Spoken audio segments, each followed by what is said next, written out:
All right, class, this week we are going to be focusing on finding a volume of a dilated shape by using a scaling factor. So for your quiz on Friday, I'm going to show you two three-dimensional shapes that are similar. This shape has dilated to this shape. And I'm going to give you the volume of the first shape. So in this case, the volume of the first shape is 50 cubes. We are not going to be talking about cubic inches or cubic centimeters or cubic meters. Simply, we're just going to talk about cubes. So you are going to have to calculate the volume of the second shape using the equation. The volume of the second shape equals the volume of the first shape times the scaling factor to the third power. So you'll have to recognize that 1 turns into 7 on the new shape. So you'll have to ask yourself, what number times 1 will give me a 7? And hopefully you could do this one in your head. Of course, a 7 times 1 is going to give you a 7. So your scaling factor that we label K is 7. Now, using this equation to calculate the volume of our second shape is going to be the volume of the first shape, which in this case is 50 cubes. And that's going to be multiplied by your scaling factor to the third power. And again, in this case, 7 is your scaling factor. So this would be acceptable for about 80% of the question. But I do want you all to realize that this is 7 to the third power, which results in 7 times 7 times 7 times 50 cubes. Now this number here, if you give this to me on the quiz, that's about 90%. Actually, correction. That would be good enough on the quiz. I don't want you to get out your calculator on the quiz. And for the quiz, the numbers actually are going to be a little bit more tricky. So if you were to leave it like this and just show me that you know that the 7 to the third power is 7 times 7 times 7, that will get you full credit. However, for your quiz, the numbers aren't going to be so simple to recognize your scaling factor. So we're going to go through how to exactly do that. Again, I'm going to give you the volume of the first shape. You're going to have to calculate the volume of the second shape. And again, the volume of the second shape equates to the volume of the first shape times the scaling factor to the third power. So to calculate the scaling factor, again, you have to recognize 2 becomes a 5. And so we have to ask ourselves the question, what do I multiply 2 by in order to get a 5? And it's pretty much always going to be a fraction that you multiply by in order to get your desired value. So your scaling factor is going to be some number divided by some number. And this goes for every time you're doing a scaling factor. The number that you need goes on top of your fraction. In this case, it's a 5. And the number on the bottom is the number that you need to go away. So 5 divided by 2 is your scaling factor. Again, the 5 is going to go on top and the 2 is going to go on the bottom. So your scaling factor is 5 divided by 2. And there it is. So using our formula, the volume of the second shape is going to be the volume of the first shape, which is 200 cubes. And that's going to be multiplied by our scaling factor to the third power. And so there it is. Again, this right here will get you most of the credit. But I do, again, want you to recognize that this is 5 divided by 2, all multiplied by itself 3 times. And so here I've used parentheses to signify this is all multiplication. You can use a dot if you want. Either way works. But again, this is going to be 5 halves times 5 halves times 5 halves times 200 cubes. This would be calculator work in an algebra class. In this class, you leave it like that and you'll get full credit. And again, I think the big trick here is calculating your scaling factor. 2 turns into 5, so the number you need it to turn into is on top of the scaling factor, and on the bottom is the number that you need to go away. Now, here's a question you could expect on your quiz, something like this. We have 2 cones. One cone is being dilated to a smaller cone. The height of this is 7, and the height of the second one is 3.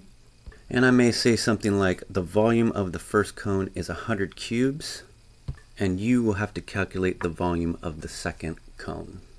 So again, recognize the 7 becomes a 3 in the dilated shape. So in order for 7 to become a 3, some number has to be multiplied by 7 to make it a 3. 3 is the number you want it to become, so that's going to be on top of our fraction. And 7 is the number that you would want to go away in your equation, so 7 goes in the bottom. So 3/7 will be your scaling factor. And so there it is. And again, to calculate the volume of the second shape, it's going to be the volume of the first shape times the scaling factor to the third power. So again, the volume of the first shape is 100 cubes, and then we're going to have our scaling factor to the third power, and we know our scaling factor is 3/7. And again, on your quiz, if you leave it like this, you won't get full credit. You need to show me that you recognize that this is 3/7 times 3/7 times 3/7. And so this is what I'm looking for. 3/7 multiplied by 3/7 multiplied by 3/7, all times 100, that many cubes. Now, this will get you almost full credit, but I am going to ask you in this kind of problem to calculate the radius of the first shape. So in order to do that, you have to know that actually I will give this equation to you. The volume of a cone is 1/3 times pi times the radius squared times the height. Now you have this is all information you have except r. You have the volume, that's going to be 100 cubes, and then you have the height. In this case, it's 7. So here I've plugged in my values, and notice in this case I'm not including cubes because in this case I'm going to be solving for r, which is not going to be in cubes. It's just going to be a length, and for this problem, again, we're just going to neglect the incident that this is 100 cubes. So I'm going to have 100, which equals 1/3 times pi times the r squared, the radius squared, all times 7, the height of the cone. And so here what I've done is I have multiplied both sides by a 3 divided by pi times 7.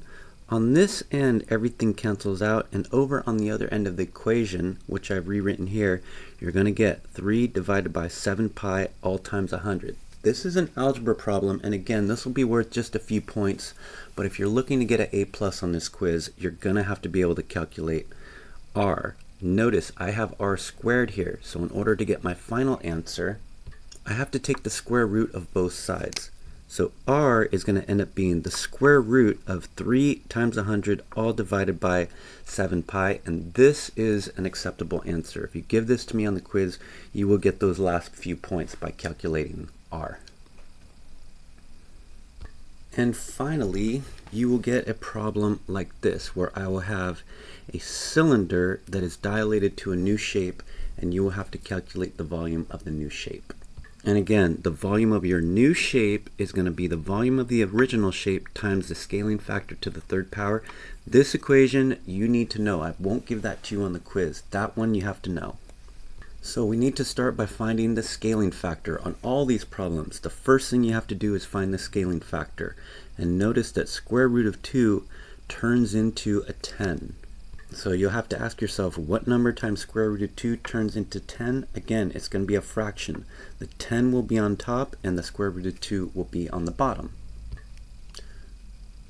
And so my scaling factor is 10 divided by square root of 2. I've put the parentheses around it. You don't always have to do that in this case, but when you show it's a multiplication with other numbers, you do have to do that.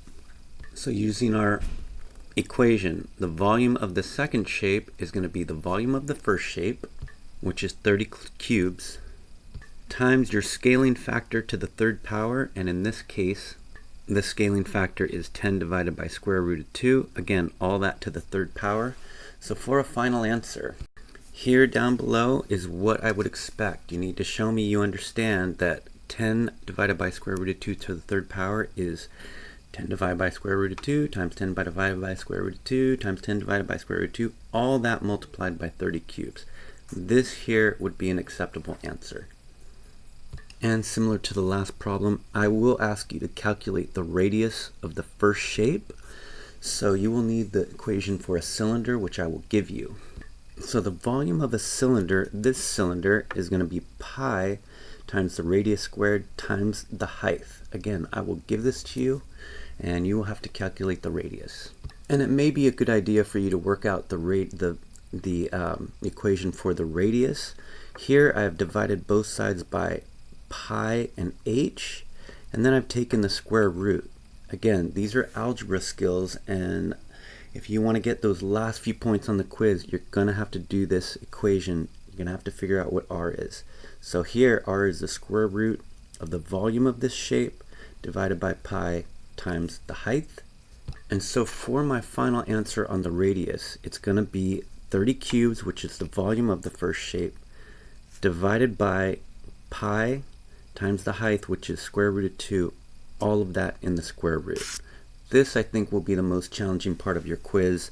And again, if you want to get those last few points for that A+, you will have to calculate the radius. All right, folks, go ahead and watch this video a few times. And again, this will be very similar to a question you're going to get on the quiz. Same with the cones.